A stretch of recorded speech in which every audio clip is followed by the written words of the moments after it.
Hi hello friends, welcome back to my channel.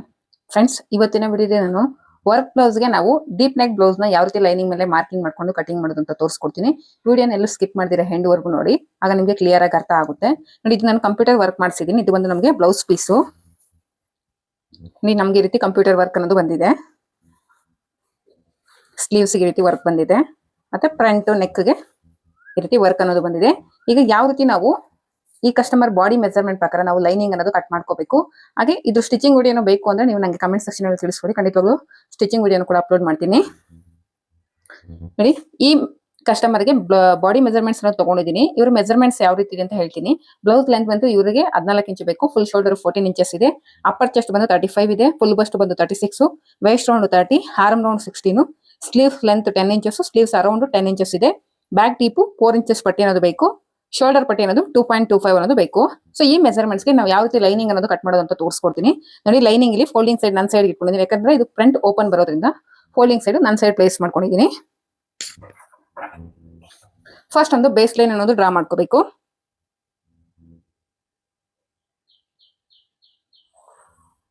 ಈ ರೀತಿ ಒಂದು ಬೇಸ್ ಲೈನ್ ಡ್ರಾ ಮಾಡ್ಕೊಂಡು ಆಮೇಲೆ ಕೆಳಗಡೆ ವೇಸ್ಟ್ ಲೈನ್ ಅನ್ನ ನಾವು ಸ್ಟಿಚ್ ಮಾಡ್ಬೇಕಂದ್ರೆ ಮಾರ್ಜಿನ್ ಬೇಕಾಗುತ್ತೆ. ಅರ್ಧ ಇಂಚ್ ಮಾರ್ಜಿನ್ಗೆ ಇನ್ನೊಂದು ಲೈನ್ ಅನ್ನೋದು ಡ್ರಾ ಮಾಡ್ಕೊತಾ ಇದ್ದೀನಿ. ಅದೇ ರೀತಿ ಈಗ ಬ್ಲೌಸ್ ಲೆಂತ್ ಅನ್ನೋದು ಮಾರ್ಕ್ ಮಾಡ್ಕೋಬೇಕು. ಇಲ್ಲಿಂದ ಬ್ಲೌಸ್ ಲೆಂತ್ ಎಷ್ಟು ಬೇಕು ಇವ್ರ ಸೈಜ್ಗೆ 14 ಇಂಚಸ್ ಅನ್ನೋದು ಲೆಂತ್ ಬೇಕಾಗುತ್ತೆ ಇವ್ರ ಸೈಜ್ಗೆ. ಮೇಲ್ಗಡೆಗೆ 14 ಇಂಚಸ್ ಎಲ್ಲಿ ಬರುತ್ತೆ ಅಲ್ಲಿ ಒಂದು ಪಾಯಿಂಟ್ ಅನ್ನೋದು ಮಾರ್ಕ್ ಮಾಡ್ಕೋಬೇಕು. ಈ ಕಡೆನೂ ಒಂದು ಪಾಯಿಂಟ್ ಅನ್ನೋದು ಮಾರ್ಕ್ ಮಾಡ್ಕೊಳ್ಳಿ 14 ಇಂಚಸ್ಗೆ. ಈಗ ಸ್ಟ್ರೈಟ್ ಆಗಿ ಇಲ್ಲಿ ಕೂಡ ಒಂದು ಲೈನ್ ಅನ್ನೋದು ಡ್ರಾ ಮಾಡ್ಕೋಬೇಕು.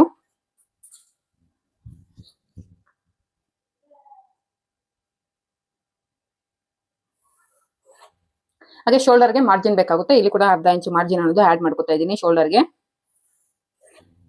ಲೆಂತ್ ಅನ್ನೋದು ಮಾರ್ಕ್ ಮಾಡ್ಕೊಂಡಿದ ನಂತರ ವೇಸ್ಟ್ ಲೈನ್ ಅಲ್ಲಿ ಇವರ ವೇಸ್ಟ್ ಅನ್ನೋದು ಮಾರ್ಕ್ ಮಾಡ್ಕೋಬೇಕು. ಇವರ ವೇಸ್ಟ್ ಮಾರ್ಕ್ ಮಾಡ್ಕೋಬೇಕಂದ್ರೆ ಇವರ ವೇಸ್ಟ್ ಬಂದು 30 ಇದೆ. ಡಿವೈಡೆಡ್ ಬೈ 4 ಮಾಡಿದ್ರೆ 7.5 ಅನ್ನೋದು ಬರುತ್ತೆ. ಸೊ ಫೋಲ್ಡಿಂಗ್ ಸೈಡ್ ಇಂದ 7.5 ಅನ್ನೋದು ಎಲ್ಲಿ ಬರುತ್ತೋ ಅಲ್ಲಿ ಒಂದು ಪಾಯಿಂಟ್ ಅನ್ನೋದು ಮಾರ್ಕ್ ಮಾಡ್ಕೊಳ್ತಾ ಇದ್ದೀನಿ. ಡಾಟ್ಸ್ಗೋಸ್ಕರ ನಾನು ಇಲ್ಲಿ ಒಂದು ಅರ್ಧ ಇಂಚು ಮಾರ್ಕ್ ಮಾಡ್ಕೊಳ್ತಾ ಇದ್ದೀನಿ. ಅರ್ಧ ಇಂಚು ಅಥವಾ ಒಂದು 3/4 ಇಂಚು ನೀವು ಡಾಟ್ಸ್ಗೋಸ್ಕರ ಮಾರ್ಕ್ ಮಾಡ್ಕೋಬಹುದು. ನಾನು ಇಲ್ಲಿ 3/4 ಇಂಚು ಡಾಟ್ಸ್ಗೋಸ್ಕರ ಮಾರ್ಕ್ ಮಾಡ್ಕೊಳ್ತೀನಿ. ಇಲ್ಲಿಂದ ಎಕ್ಸ್ಟ್ರಾ ಮಾರ್ಜಿನ್ಗೋಸ್ಕರ 2 ಇಂಚಸ್ ಎಕ್ಸ್ಟ್ರಾ ಮಾರ್ಕ್ ಮಾಡ್ಕೊತಾ ಇದ್ದೀನಿ. ಇವ್ರು ಫುಲ್ ಶೋಲ್ಡರ್ ಎಷ್ಟಿದೆ 14 ಇದೆ. ಅದರಲ್ಲಿ ಅರ್ಧ ಅಂದ್ರೆ 7 ಇಂಚಸ್. ಮೇಲ್ಗಡೆ ಶೋಲ್ಡರ್ ಲೈನ್ ಅಲ್ಲಿ 7 ಇಂಚಸ್ ಎಲ್ಲಿಗೆ ಬರುತ್ತೋ ಅಲ್ಲಿಗೆ ಒಂದು ಪಾಯಿಂಟ್ ಅನ್ನೋದು ಮಾರ್ಕ್ ಮಾಡ್ಕೋಬೇಕು. ಹಾಗೆ ಇವ್ರಿಗೆ ಬೇಕಾಗಿರೋದು ಬ್ಯಾಕ್ ಅಲ್ಲಿ ಪಟ್ಟಿ ಒಂದು 4 ಇಂಚಸ್ ಪಟ್ಟಿ ಅನ್ನೋದು ಬೇಕು. ನೋಡಿ, ಕೆಳಗಡೆಯಿಂದ 4 ಇಂಚಸ್ ಪಟ್ಟಿ ಎಲ್ಲಿಗೆ ಬರುತ್ತೋ ಅಲ್ಲಿ ಒಂದು ಪಾಯಿಂಟ್ ಅನ್ನೋದು ಮಾರ್ಕ್ ಮಾಡ್ಕೋತಾ ಇದ್ದೀನಿ.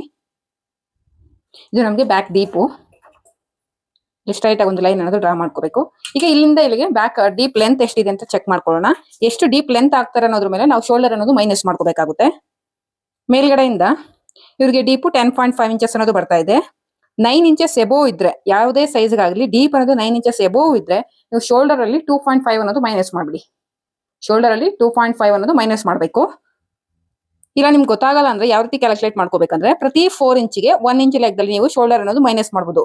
4 ಇಂಚಸ್ ಹತ್ರಗೆ 1 ಇಂಚು, 8 ಇಂಚಸ್ ಹತ್ರಗೆ 2 ಇಂಚಸ್, ಮತ್ತೆ 1/4 ಇಂಚು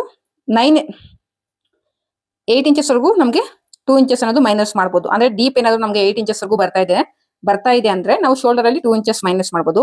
9 ಇಂಚಸ್ ಎಬೋ ಯಾವುದೇ ಡೀಪ್ ಬಂದ್ರು ಕೂಡ ಯಾವುದೇ ಸೈಜ್ಗೆ ನೀವು 2.5 ಅನ್ನೋದು ಶೋಲ್ಡರ್ ಅಲ್ಲಿ ಮೈನಸ್ ಮಾಡಬೇಕಾಗುತ್ತೆ. ನಾನಿಲ್ಲಿ ಶೋಲ್ಡರ್ ಅಲ್ಲಿ ಇವ್ರದ್ದು 10.5 ಇದೆ ಡೀಪ್ ಅನ್ನೋದು. ಸೊ ಶೋಲ್ಡರ್ ಅಲ್ಲಿ ಬಂದು ನಾನು 2.5 ಅನ್ನೋದು ಮೈನಸ್ ಮಾಡ್ತಾ ಇದ್ದೀನಿ. 7 ಇಂಚಸ್ ಅಲ್ಲಿ ನಾವು 2.5 ಅನ್ನೋದು ಮೈನಸ್ ಮಾಡಿದ್ರೆ ನಮ್ಗೆ ನೆಕ್ಸ್ಟ್ ಉಳಿದಿದೆ ಅಂತ ನೋಡೋದಾದ್ರೆ 4.25 ಇಂಚ್ ಅನ್ನೋದು ಉಳಿದಿದೆ. ಇದಕ್ಕೆ ನಾವು ಅರ್ಧ ಇಂಚು ಸ್ಲೀವ್ಸ್ ಮಾರ್ಜಿನ್ಗೋಸ್ಕರ ಆಡ್ ಮಾಡ್ಕೋತಾ ಇದ್ದೀನಿ. ಸ್ಲೀವ್ಸ್ ಮಾರ್ಜಿನ್ ಅನ್ನೋದು ನಾವು ಸ್ಟಿಚ್ ಮಾಡ್ಬೇಕಂದ್ರೆ ಅರ್ಧ ಇಂಚು ಆಡ್ ಮಾಡ್ಕೋಬೇಕು. ಟೋಟಲ್ ಆಗಿ 5 ಇಂಚಸ್ ಅನ್ನೋದು ಇವ್ರ full shoulder. 35 ಚೆಸ್ಟ್ಗೆ 5 inches full shoulder ಅನ್ನೋದು ಬರುತ್ತೆ. ಈಗ ಆರ್ಮ್ ರೌಂಡ್ ಅನ್ನ ಮಾರ್ಕ್ ಮಾಡ್ಕೋಬೇಕಂದ್ರೆ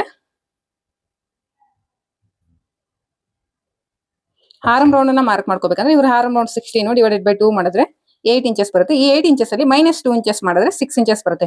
ನೀವು ಈಗಾದ್ರೂ ತಗೋಬಹುದು. ಇಲ್ಲಾಂದ್ರೆ ಇವ್ರ ಅಪ್ಪರ್ ಚೆಸ್ಟ್ ಎಷ್ಟಿದೆ 35 ಡಿವೈಡೆಡ್ ಬೈ 6 ಮಾಡಿದ್ರು ಹಿಂಗಾದ್ರೂ ತಗೋಬಹುದು. ನೀವು ಎರಡು ಹೇಳಿದ್ದೀನಿ, ನಿಮ್ಗೆ ಯಾವ್ದು ಕನ್ವೀನಿಯಂಟ್ ಆಗುತ್ತೋ ಅದನ್ನ ನೀವು ತಗೊಳ್ಳಿ. 35 divided by arm round 16 divided by 2 ಮಾಡಿದ್ರೆ 8. ಇದರಲ್ಲಿ -2 ಇಂಚಸ್ ಮಾಡ್ತಾ ಇದ್ದೀನಿ. 6 ಇಂಚಸ್ ಅನ್ನೋದು ಇವ್ರ ಸೈಜ್ಗೆ ಆರ್ಮ್ ರೌಂಡ್ ಅನ್ನೋದು ಬರುತ್ತೆ. ಮೇಲ್ಗಡೆ ಲೈನ್ ಇಂದಾನೆ 6 ಇಂಚಸ್ ಎಲ್ಲಿಗೆ ಬರುತ್ತೋ ಅಲ್ಲಿ ಒಂದು ಪಾಯಿಂಟ್ ಮಾರ್ಕ್ ಮಾಡ್ಕೋಬೇಕು. ಈ ಕಡೆನೂ ಒಂದು ಪಾಯಿಂಟ್ ಅನ್ನೋದು ಮಾರ್ಕ್ ಮಾಡ್ಕೊಳ್ಳಿ 6 ಇಂಚಸ್ ಹತ್ರಗೆ. ಸ್ಟ್ರೈಟ್ ಆಗಿ ಒಂದು ಲೈನ್ ಅನ್ನು ಡ್ರಾ ಮಾಡ್ಕೋಬೇಕು. ಇದು ಬಂದು ನಮಗೆ ಚೆಸ್ಟ್ ಲೈನ್. ಇಲ್ಲಿ ಏನ್ 5 ಇಂಚಸ್ ಇದೆ ಶೋಲ್ಡರ್, ಸೇಮ್ 5 ಇಂಚಸ್ ನ ಚೆಸ್ಟ್ ಲೈನ್ ಅಲ್ಲಿ ಮಾರ್ಕ್ ಮಾಡ್ಕೊಂಡು ಆರ್ಮ್ ಕರೋ ಲೈನ್ ಗೆ ಒಂದು ಲೈನ್ ಅನ್ನೋದು ಡ್ರಾ ಮಾಡ್ಕೋಬೇಕು ಈ ರೀತಿ. ಈಗ ಇವ್ರ ಅಪ್ಪರ್ ಚೆಸ್ಟ್ ಎಷ್ಟಿದೆ 35 ಇದೆ. 35 ಗೆ ಡಿವೈಡೆಡ್ ಬೈ 4 ಮಾಡಿದ್ರೆ 8.75 ಆಗುತ್ತೆ. ಇದಕ್ಕೆ ನಾವು 3/4 ಇಂಚ್ ಅನ್ನೋದು ಲೂಸಿಂಗ್ ಗೋಸ್ಕರ ಆಡ್ ಮಾಡ್ಕೊಳ್ತಾ ಇದೀವಿ. 9.5 ಅನ್ನೋದು ಬರುತ್ತೆ. ಇಲ್ಲಿಂದ 9.5 ಗೆ ಎಲ್ಲಿ ಬರುತ್ತೋ ಅಲ್ಲಿ ಒಂದು ಪಾಯಿಂಟ್ ಅನ್ನೋದು ಮಾರ್ಕ್ ಮಾಡ್ಕೊಳ್ತಾ ಇದೀನಿ. ಈಗ ನಮ್ಗೆ ಚೆಸ್ಟ್ ಲೈನ್ ಇಂದ ಕೆಳಗಡೆ ಡೀಪ್ ಹೋಗ್ತಾ ಇರೋದ್ರಿಂದ ನಾವು ಚೆಸ್ಟ್ ಲೈನ್ ಅಲ್ಲಿ ಬಿಡ್ತ್ ಅನ್ನೋದು ಮೈನಸ್ ಮಾಡ್ಬೇಕು. ನಮ್ಗೆ ಡೀಪ್ ಜಾಸ್ತಿ ಬಂದಷ್ಟು ಇಲ್ಲಿ ನಮ್ಗೆ ಕುಪ್ಪೆ ಬಂದ್ಬಿಡುತ್ತೆ. ಇಲ್ಲೆಲ್ಲ ನಮ್ಗೆ ಎಕ್ಸ್ಟ್ರಾ ಕ್ಲಾತ್ ಏನಿರುತ್ತೋ ಅದೆಲ್ಲ ನಮ್ಗೆ ರಿಂಕಲ್ಸ್ ಬಂದ್ಬಿಡುತ್ತೆ. ಆ ರೀತಿ ಬರಬಾರ್ದು ಅಂದ್ರೆ ಚೆಸ್ಟ್ ಲೈನ್ ಇಂದ ಕೆಳಗಡೆ ಎಷ್ಟು ಡೀಪ್ ಹೋಗುತ್ತೋ ಅಷ್ಟಕ್ಕೆ ನಾವು ಚೆಸ್ಟ್ ಲೈನ್ ಅಲ್ಲಿ ಬಿಡ್ತ್ ಅನ್ನೋದು ಮೈನಸ್ ಮಾಡ್ತಾ ಬರ್ಬೇಕು. ನೋಡಿ, ಟೇಪ್ ಅನ್ನೋದು ಚೆಸ್ಟ್ ಲೈನ್ ಇಂದ ನಿಮ್ಮ ಡೀಪ್ ಎಲ್ಲಿವರೆಗೂ ಹೋಗುತ್ತೋ ಅಲ್ಲಿಗೆ ಈ ರೀತಿ ಟೇಪ್ ಅನ್ನೋದು ಇಟ್ಕೊಳ್ಳಿ. ಪ್ರತಿ 1 ಇಂಚ್ಗೆ ನಾವು 1/4 ಇಂಚ್ ಅನ್ನೋದು ಮೈನಸ್ ಮಾಡ್ಕೊಂತ ಬರ್ಬೇಕು. 1 ಇಂಚ್ ಹತ್ರಗೆ 1/4 ಇಂಚು, 2 ಇಂಚಸ್ ಹತ್ರಗೆ ಅರ್ಧ ಇಂಚು, 3 ಇಂಚಸ್ ಹತ್ರಗೆ 3/4 ಇಂಚು, 4 ಇಂಚಸ್ ಹತ್ರಗೆ 1 ಇಂಚ್ ಅನ್ನೋದು ನಾನು ಕಡಿಮೆ ಮಾಡ್ತಾ ಇದ್ದೀನಿ. ನಮ್ಗೆ ಇಲ್ಲಿ 4/4 ಅನ್ನೋದು ಚೆಸ್ಟ್ ಲೈನ್ ಇಂದ 4/4 ಅನ್ನೋದು ಡೀಪ್ ಹತ್ರಗೆ ನಮ್ಗೆ ಬರ್ತಾ ಇದೆ. ಸೊ ಈ 4/4 ಇಂಚಿಗೆ ನಾನು ಚೆಸ್ಟ್ ಲೈನ್ ಅಲ್ಲಿ ಬಿಡ್ತ್ ಅನ್ನೋದು 1 ಇಂಚ್ ಅನ್ನೋದು ಮೈನಸ್ ಮಾಡ್ಕೊಳ್ತೀನಿ. ನೋಡಿ, ಈ ರೀತಿ ಮೈನಸ್ ಮಾಡ್ಕೊ. ಈಗ ಇದು ನಮ್ಗೆ ಚೆಸ್ಟ್ ಪಾಯಿಂಟ್. ನಾವು ಡೀಪ್ ಎಷ್ಟು ಬಂದಿದೆ ಅನ್ನೋದ್ರ ಮೇಲೆ ನಾವು ಬಿಡ್ತ್ ಅನ್ನೋದು ಮೈನಸ್ ಮಾಡ್ಕೊಂಡಿದೀವಿ. ಈಗ ನೀಟಾಗಿ ಆರ್ಮ್ ಕರ್ವ್ ಶೇಪ್ ಅನ್ನೋದು ಡ್ರಾ ಮಾಡ್ಕೋಬೇಕು. ಈ ಲೈನ್ ಟಚ್ ಆಗುತ್ತೆ. ಈ ರೀತಿ ಫ್ರೆಂಚ್ ಆರ್ಮ್ ಕರ್ವ್ ಸ್ಕೇಲ್ ಅನ್ನೋದು ಪ್ಲೇಸ್ ಮಾಡ್ಕೊಂಡಿದ್ರೆ ನಿಮ್ಗೆ ನೀಟಾಗಿ ಶೇಪ್ ಅನ್ನೋದು ಸಿಗುತ್ತೆ.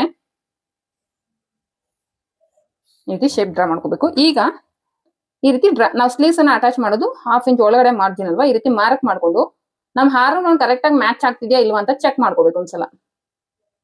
ಒಂದ್ ವೇಳೆ ಮ್ಯಾಚ್ ಆಗ್ತಾ ಹೆಚ್ಚು ಕಡಿಮೆ ಬರ್ತಾ ಇದ್ರೆ ನಾವು ಚೆಸ್ಟ್ ಲೈನ್ ಮೇಲೆ ಮತ್ತೆ ಕೆಳಗಡೆ ಮೂವ್ ಮಾಡ್ಕೋಬಹುದು. ನಮ್ಗೆ ಇವ್ರ ಸೈಜ್ಗೆ 16 ಬರ್ತಾ ಇದೆ. 16 ಅಲ್ಲಿ ಅರ್ಧ ಅಂದ್ರೆ 8. ಈ ಲೈನ್ ಮೇಲೆ ನಾವು ಚೆಕ್ ಮಾಡ್ಕೊಂಡಾಗ ನಮ್ಗೆ 8 ಇಂಚಸ್ ಅನ್ನೋದು ಬಂದಿರಬೇಕು. ಒಂದ್ ವೇಳೆ ಜಾಸ್ತಿ ಬಂದ್ರೆ ನೀವು ಚೆಸ್ಟ್ ಲೈನ್ ಅನ್ನ ಮೇಲೆ ಅಥವಾ ಕೆಳಗಡೆಗೆ ಮೂವ್ ಮಾಡ್ಕೊಳ್ಳಿ. ನೋಡಿ, ನನಗೆ 1 ಇಂಚ್ ಅನ್ನೋದು ಎಕ್ಸ್ಟ್ರಾ ಬರ್ತಾ ಇದೆ. ಸೊ ನಾನು ಏನ್ ಮಾಡ್ತೀನಿ ಅಂದ್ರೆ 5.5 ಇಂಚ್ ತಗೊಳ್ತೀನಿ. ಇವರಿಗೆ ಹಾರ್ಮ್ ಡೌನ್ ಗೋಸ್ಕರ ಮಾರ್ಕಿಂಗು 5.5 ಇಂಚಿಗೆ ಮಾರ್ಕ್ ಮಾಡ್ಕೊಂಡು ಮತ್ತೆ ರೀಡ್ರಾಯಿಂಗ್ ಅನ್ನೋದು ಮಾಡ್ಕೊಳ್ತೀನಿ. 1/2 ಇಂಚ್ ಮೇಲ್ಗಡೆಗೆ ಮಾರ್ಕ್ ಮಾಡ್ಕೊಂಡಿದ್ದೀನಿ. ಇದು ನಮ್ಗೆ ಚೆಸ್ಟ್ ಪಾಯಿಂಟ್. ಈಗ ಮತ್ತೆ ಹೊಸದಾಗಿ ಆರ್ಮ್ ಕರ್ವ್ ಶೇಪ್ ಅನ್ನೋದು ಡ್ರಾ ಮಾಡ್ಕೋಬೇಕು. ಈಗ ಮತ್ತೆ ಡ್ರಾ ಮಾಡ್ಕೊಳ್ಳಿ. ಈ ರೀತಿ ಇಲ್ಲಿವರೆಗೂ ಚೆಕ್ ಮಾಡ್ಕೊಂಡು ನಮ್ಗೆ ಎಕ್ಸಾಕ್ಟ್ ಆಗಿ 8 ಇಂಚಸ್ ಅನ್ನೋದು ಬರಬೇಕು. ಆರ್ಮ್ ರೋಡ್ ಅನ್ನ ಕರೆಕ್ಟ್ ಆಗಿ ಚೆಕ್ ಮಾಡ್ಕೋಬೇಕು. ಒಂದಕ್ಕೆ 2 ಸಲ ಕರೆಕ್ಟ್ ಆಗಿ ನೀಟಾಗಿ ಚೆಕ್ ಮಾಡ್ಕೊಳ್ಳಿ. ನೋಡಿ, ಈಗ ನನಗೆ ಕರೆಕ್ಟ್ ಆಗಿ 8 ಇಂಚಸ್ ಅನ್ನೋದು ಆರ್ಮ್ ರೌಂಡ್ ಕರೆಕ್ಟ್ ಆಗಿ ಮ್ಯಾಚ್ ಆಗ್ತಿದೆ. ಈಗ ಇವ್ರಿಗೆ ಬೇಕಾಗಿರೋ ರೆಡಿ ಶೋಲ್ಡರ್ ಬಂದು ನಮಗೆ 2.25 ಅನ್ನೋದು ಬೇಕು. ನಾವು ಸ್ಲೀವ್ಸ್ ಅನ್ನ ಅಟ್ಯಾಚ್ ಮಾಡೋದಕ್ಕೆ ಮಾರ್ಜಿನ್ ಅನ್ನೋದು ಬಿಟ್ಬಿಡಿ. ಇಲ್ಲಿಂದ 2.25 ಎಲ್ಲಿಗೆ ಬರುತ್ತೋ ಅಲ್ಲಿ ಒಂದು ಪಾಯಿಂಟ್ ಅನ್ನೋದು ಮಾರ್ಕ್ ಮಾಡ್ಕೊಳ್ಳಿ. ನೋಡಿ, 2.25 ಅನ್ನೋದು ಇವ್ರ ಸೈಜ್ ಇಲ್ಲಿಗೆ ಬರ್ತಾ ಇದೆ. ಸೊ ಎಷ್ಟು ಉಳಿದಿದೆಯೋ ಅದು ನಮ್ಗೆ ಶೋಲ್ಡರ್ ಪಾಯಿಂಟ್, ಸಾರಿ ನೆಕ್ ಬಿಡ್ತು. ನಮ್ಗೆ ಇಲ್ಲಿ ನೆಕ್ ಬಿಡ್ತು ಇವ್ರ ಸೈಜ್ಗೆ 2.25 ಅನ್ನೋದು ಉಳಿದಿದೆ. ನೆಕ್ ಬಿಡ್ತು ಅನ್ನೋದು ಇವ್ರ ಸೈಜ್ಗೆ 2.25 ಅನ್ನೋದು ಉಳಿದಿದೆ.ನಲ್ಲಿ ಕೆಳಗಡೆ 2.5 ಇಂಚ್ಗೆ ಈ ರೀತಿ ನೀವು ಬೇಕಾದ್ರೆ ಕೆಳಗಡೆ ಒಂದು ಅರ್ಧ ಇಂಚ್ ಅಥವಾ ಒಂದು 3/4 ಇಂಚ್ ವರೆಗೂ ಬ್ರಾಡ್ ಅನ್ನೋದು ಜಾಸ್ತಿ ಮಾಡ್ಕೋಬಹುದು. ಇಲ್ಲಿ ಏನ್ ನೆಕ್ ಬಿಡ್ತು ಉಳಿದಿದೆಯೋ ಅದಕ್ಕಿಂತ 1 ಇಂಚ್ ನೀವು ಎಕ್ಸ್ಟ್ರಾ ತಗೋಬಹುದು ಕೆಳಗಡೆ, ನಿಮ್ಗೆ ನೆಕ್ ಬ್ರಾಡ್ ಆಗಿ ಬೇಕು ಅಂದ್ರೆ. ಈ ರೀತಿ ಮಾರ್ಕ್ ಮಾಡ್ಕೋಬೇಕು. ಈಗ ಚೆಸ್ಟ್ ಪಾಯಿಂಟ್ ಮತ್ತೆ ವೇಸ್ಟ್ ಪಾಯಿಂಟ್ ಎರಡನ್ನ ಈ ರೀತಿ ಡ್ರಾ ಮಾಡ್ಕೊಳ್ಳಿ. 2 ಇಂಚಸ್ ಮಾರ್ಜಿನ್ ಚೆಸ್ಟ್ ಲೈನ್ ಅಲ್ಲಿ ತಗೋಬೇಕು. ವೇಸ್ಟ್ ಲೈನ್ ಅಲ್ಲಿ ನಾವು ಎಷ್ಟು ಮಾರ್ಜಿನ್ ತಗೊಂಡಿರ್ತೀವೋ ಸೇಮ್ ಮಾರ್ಜಿನ್ ನಾವು ಚೆಸ್ಟ್ ಲೈನ್ ಅಲ್ಲಿ ತಗೋಬೇಕಾಗುತ್ತೆ. ಈಗ ಬ್ಯಾಕ್ ಅಲ್ಲಿ ಡಾಟ್ಸ್ ಗೋಸ್ಕರ ಮಾರ್ಕ್ ಮಾಡ್ಕೋಬೇಕು. ನೋಡಿ, ಫಿಟ್ಟಿಂಗ್ ಲೈನ್ ಹತ್ತಿಗೆ ಟೇಪ್ ಅನ್ನೋದು ಈ ರೀತಿ ಪ್ಲೇಸ್ ಮಾಡ್ಕೊಂಡು ಈ ರೀತಿ ಫೋಲ್ಡ್ ಮಾಡ್ಕೊಂಡ್ರೆ ನಿಮ್ಗೆ ಮಿಡ್ ಪಾಯಿಂಟ್ ಅನ್ನೋದು ಸಿಗುತ್ತೆ. ಆ ಮಿಡ್ ಪಾಯಿಂಟ್ ಹತ್ರ ನೀವು ಡಾಟ್ಸ್ ಗೋಸ್ಕರ ಮಾರ್ಕ್ ಮಾಡ್ಕೋಬಹುದು. ಇಲ್ಲಿಂದ ನನಗೆ 4 ಇಂಚ್ ಮೇಲೆ ಒಂದು ಪಾಯಿಂಟ್ ಬರ್ತಾ ಇದೆ. ಸೇಮ್ 4 ಇಂಚ್ ಮೇಲೆ ಒಂದು ಪಾಯಿಂಟ್ ಮೇಲ್ಗಡೆ ಒಂದು ಹತ್ರ ಮಾರ್ಕ್ ಮಾಡ್ಕೊಳ್ಳಿ. ಲೆಂತ್ ಬಂದು ಇಲ್ಲಿ ನೀವು 4 ಇಂಚಸ್ ವರೆಗೂ ಇಡ್ಬೋದು ಡಾಟ್ ಗೋಸ್ಕರ. ಸ್ಟ್ರೈಟ್ ಆಗಿ ಒಂದು ಲೈನ್ ಅನ್ನೋದು ಡ್ರಾ ಮಾಡ್ಕೊಳ್ಳಿ.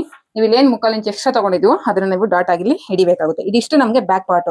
ನಾವಿಲ್ಲಿ ಕಂಪ್ಯೂಟರ್ ವರ್ಕ್ ಆಗಿರೋ ಬ್ಲೌಸ್ ಮೇಲೆ ನಾವು ಲೈನಿಂಗ್ ಕಟ್ ಮಾಡ್ತಿರೋದ್ರಿಂದ ಈ ನೆಕ್ ಶೇಪ್ ಅನ್ನೋದು ನಾವು ಕಟ್ ಮಾಡಬಾರ್ದು. ಸ್ಟಿಚಿಂಗ್ ಮಾಡಿದ್ಮೇಲೆ ನಾವು ನೆಕ್ ಕಟ್ ಮಾಡ್ಕೋಬೇಕಾಗುತ್ತೆ. ಎಕ್ಸ್ಟ್ರಾ ಪೀಸ್ ಏನಿರುತ್ತೆ, ನಾವು ನಾರ್ಮಲ್ ಆಗಿ ಏನಾದ್ರು ಥ್ರೆಡ್ ಪೈಪಿಂಗ್ ಕೊಡ್ತೀವಿ ಅಂದ್ರೆ ನಾವು ಈ ನೆಕ್ ಶೇಪ್ ಅನ್ನೋದು ಕಟ್ ಮಾಡ್ಬಿಡ್ತೀವಿ. ಬಟ್ ನಾವ್ ಇಲ್ಲಿ ಕಟ್ ಮಾಡೋಂಗಿಲ್ಲ.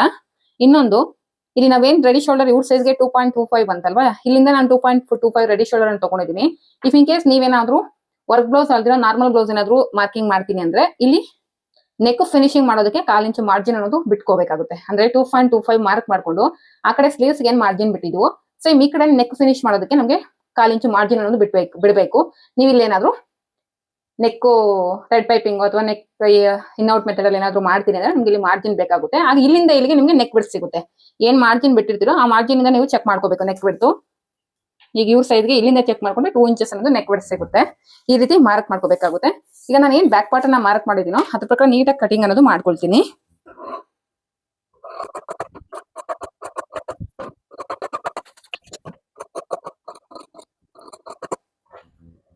ಇಲ್ಲಿ 2 ಇಂಚಸ್ ಮಾರ್ಜಿನ್ ಹತ್ರ ಒಂದು ಟಕ್ಸ್ ಪಾಯಿಂಟ್ ಅನ್ನೋದು ಇಟ್ಕೋಬೇಕು. ಹಾಗೆ ಮಿಡ್ ಪಾಯಿಂಟ್ ಅಲ್ಲಿ ಒಂದು ಟಕ್ಸ್ ಪಾಯಿಂಟ್ ಇಟ್ಕೊಳ್ಳಿ. ಈ ನೆಕ್ ನಾವೇನ್ ನೆಕ್ ಲೈನ್ ಸ್ಟಿಚ್ ಮಾಡ್ಬೇಕಲ್ಲ ಅಲ್ಲಿ ಕೂಡ ಒಂದು ಮಾರ್ಜಿನ್ ಪಾಯಿಂಟ್ ಅನ್ನೋದು ಇಟ್ಕೋಬೇಕು ಈ ರೀತಿ ಚಿಕ್ಕದಾಗಿ. ಹಾಗೆ ಡಾಟ್ಸ್ ಸ್ಟಿಚ್ ಮಾಡೋದ್ರೂ ಒಂದು ಪಾಯಿಂಟ್ ಅನ್ನೋದು ಇಟ್ಕೊಳ್ಳಿ.